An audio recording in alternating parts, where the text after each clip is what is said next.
Welcome to Illuminati Silver. We tell you the truth about silver. Today is Saturday the 8th of October 2016, and we're asking our subscribers which of the two presidential candidates committed the worst offence, and will it affect their electoral chances? Yesterday, the Washington Post released a tape and reported the following, quote, Donald Trump bragged in vulgar terms about kissing, groping, and trying to have sex with women during a 2005 conversation caught on a hot microphone, saying that when you're a star, they let you do it, unquote.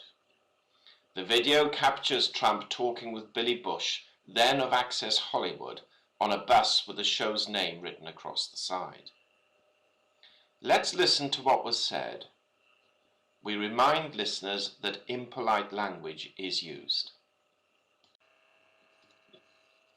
You know, and she's still very beautiful. I moved on her, actually. You know, she was down in Palm Beach. I moved on her, and I failed. I'll admit it. Whoa. I did try and fuck her. She was married. Huge news there. No, Nancy. Yeah. No, this was, and I moved on her very heavily. In fact, I took her out furniture shopping. She wanted to get some furniture. I said, I'll show you where that's some nice furniture. I took her out furniture. I moved on her like a bitch. But I couldn't get there, and she was married. And all of a sudden, I see her. She's now got the big phony tits and everything. She's totally changed her look. Jeez, your girl's hot as shit. In the purple. Whoa! Yes! Whoa! Yes, the Donald has scored! Whoa! Oh, my man! Wait, you gotta look at me when you get out. Remember who sets this up. That is very. You give me the thumbs Look at up. you. You are. You gotta put the thumbs up. You gotta get the thumbs up. Can't be too happy. Yeah, let me. It's very. You gotta get the thumbs up. All right, you and I will walk out. Oh my God.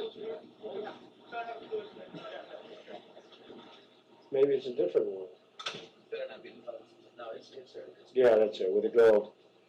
I'm going to use some Tic Tacs just in case I start kissing her. You know, I'm automatically attracted to beautiful. I just start kissing them. It's like a magnet. I don't even wait. And when you're a star, they let you do it. You can do anything. Whatever you want. Grab them by the pussy.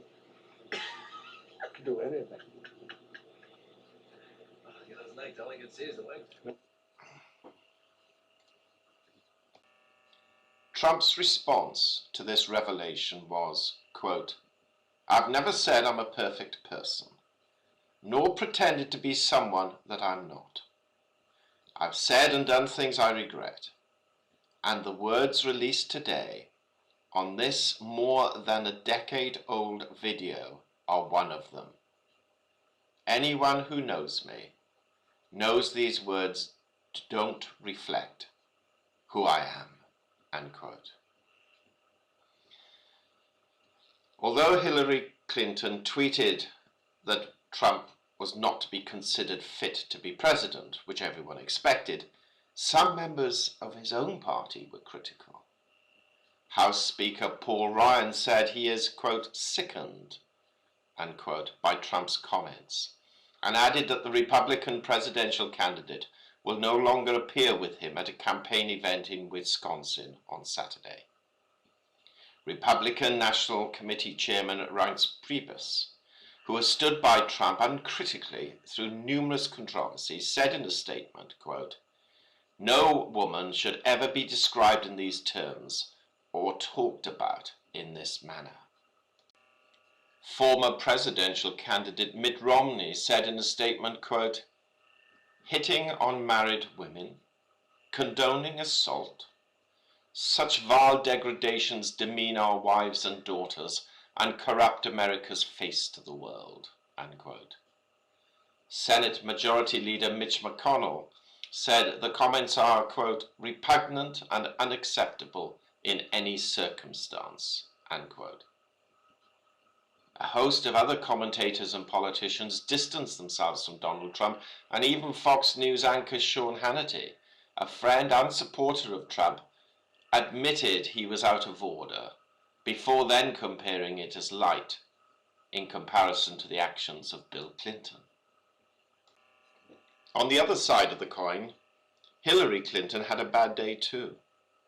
Clinton's remarks during paid speeches to Goldman Sachs, Deutsche Bank, Morgan Stanley and other groups were leaked online Friday afternoon by WikiLeaks, Clinton, who was paid upwards of $225,000 per speech, earned more than $22 million on the paid speaking circuit after resigning as Secretary of State. In one of the extracts, Mrs. Clinton told bankers that they were best placed to help reform the US financial sector. She also said she favored, quote, open trade and open borders, unquote. Whereas Donald Trump has said he wants to renegotiate key trade deals. The excerpts include comments made at an event sponsored by Goldman Sachs in October 2013, in which Mrs. Clinton spoke of the need to consult Wall Street over financial reform. Quote, the people that know the industry better than anybody are the people who work in the industry, unquote, Mrs. Clinton said. At another speech presented to a Brazilian bank in 2013, she spoke of her dream for a common trade market. Quote, my dream is a hemispheric common market with open trade and open borders, sometime in the future with energy that is as green and sustainable as we can get it, powering growth and opportunity for every person in the hemisphere. In addition to this, an email from Tony Kark, the research director of the Clinton campaign, to John Podesta, the campaign chairman, and other top campaign officials, highlighted the most politically damaging quotes from each paid speech, under headers including, quote, Clinton admits she is out of touch. Clinton says you need to have a private and public position on policy. And Clinton remarks are pro-Keystone and pro-trade, unquote. Thereby suggesting that she is out of touch, in favor of plans which publicly she claims she's against, and admits that she has a public view and a private view, each of which may differ. Hillary Clinton had refused to release these speeches, even when Democrat Bernie Sanders called on her to do so during their leadership election campaign. We can now see why. Clinton's campaign would not confirm the authenticity of the emails, though it did not explicitly deny it either. Podesta tweeted on Friday evening that he did not, quote, have time to figure out which docs are real and which are faked, unquote. Clinton spokesman Glenn Kaplan said in an email, quote, we are not going to confirm the authenticity of stolen documents released by Julian Assange, who has made no secret of his desire to damage Hillary Clinton. Guccifer 2.0 has already proven the warnings of top national security officials that documents can be faked as part of a sophisticated Russian misinformation campaign, unquote. So, we're asking for your opinion. Based on these two incidents, who committed the worst offence? And should either of the candidates pull out of the election for committing them? If not, who do you think will be more adversely affected by these revelations? We hope you have found this video interesting and informative, and if so, please give it a thumb up and share it on Twitter.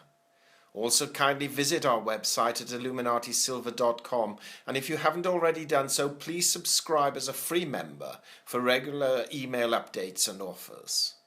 Our Facebook page, which is updated daily, can be found at facebook.com/illuminatisilver. Disclaimer. Illuminati Silver owners come from a background of banking, international wealth management and economics.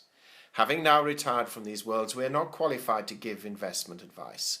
Therefore, this and other productions must not be deemed to be giving such advice and merely represent the personal views of its owners.